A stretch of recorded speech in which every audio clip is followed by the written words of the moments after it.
നമസ്കാരം, ഞാൻ മനോജ് നെടിയാക്കൽ. ഇന്നത്തെ റബ്ബർ വാർത്തയിലേക്ക് എല്ലാവർക്കും സ്വാഗതം. ഇന്നത്തെ വാർത്ത എന്ന് പറയുന്നത് നമ്മുടെ റബ്ബറിന് വില കുറഞ്ഞു പോയി. അപ്പോൾ വില കുറയാനുണ്ടായ കാരണമാണ് ഇന്ന് ഞാൻ ഈ വീഡിയോയിലൂടെ പറയുന്നത്.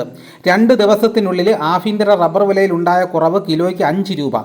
കഴിഞ്ഞ ദിവസം 208 രൂപയ്ക്ക് വ്യാപാരം നടന്നുവെങ്കിലും ഇന്നലെ കോട്ടയത്ത് വ്യാപാരം നടന്നത് 203 രൂപയിലേക്ക് താഴ്ന്നു. എന്നാൽ റബ്ബർ ബോർഡ് വില 206 രൂപയായിരുന്നു. റബ്ബർ മേഖലയെ ബാധിക്കില്ലെന്ന് അധികൃതർ ആവർത്തിക്കുമ്പോഴാണ് വിലയിലെ കുറവ്.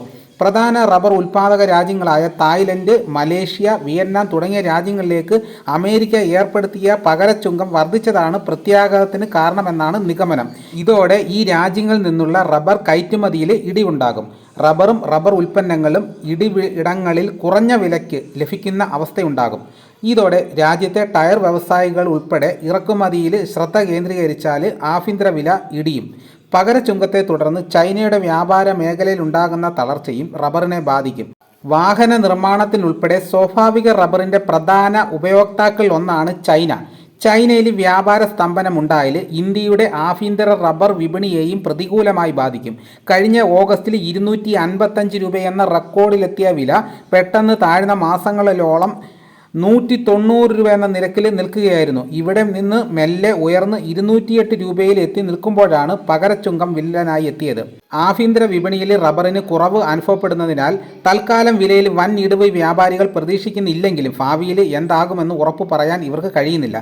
തായ്ലൻഡ് വിപണിയിലും വൻ ഇടിവാണ് ഉണ്ടായിരിക്കുന്നത്. ഒരാഴ്ച മുമ്പേ 208 രൂപ എന്ന നിലയിലായിരുന്നു വില. ഇന്നലെ അത് 196 രൂപ എന്ന നിലയിലേക്ക് താഴ്ന്നു. മലേഷ്യൻ വിപണിയിലും സമാനമായ ആഘാതമാണ് ഉണ്ടായിരിക്കുന്നത്. ഏഷ്യൻ റബ്ബർ അവധി വ്യാപാരത്തിൽ ഫണ്ടുകൾ വാരാന്ത്യത്തിലേക്ക് ലാഭമെടുപ്പിന് ഉത്സാഹിച്ചു.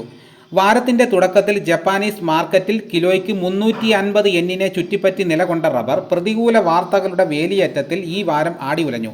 അമേരിക്കയുടെ ഉയർന്ന താരിഫ് പ്രഖ്യാപനം ചൈനീസ് ഓട്ടോമൊബൈൽ മേഖലയ്ക്ക് തിരിച്ചടിയായി മാറുമെന്ന ഭീതിയാണ് നിക്ഷേപകരെ റബ്ബറിൽ നിന്നും പിന്തിരിപ്പിച്ചത്.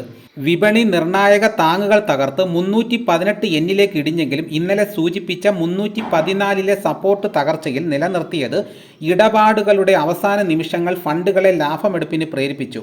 വാരാന്ത്യം ഓഗസ്റ്റ് അവധി 320 യെന്നിലാണ്. വാരാരംഭത്തിൽ ഡോളറിന് മുന്നിൽ 150 നീങ്ങിയ ജപ്പാനീസ് യെന്നിൻ്റെ മൂല്യം 145 ശക്തി പ്രാപിച്ചെങ്കിലും അത് വിദേശ നിക്ഷേപകരെ റബ്ബറിലേക്ക് അടുപ്പിച്ചില്ല.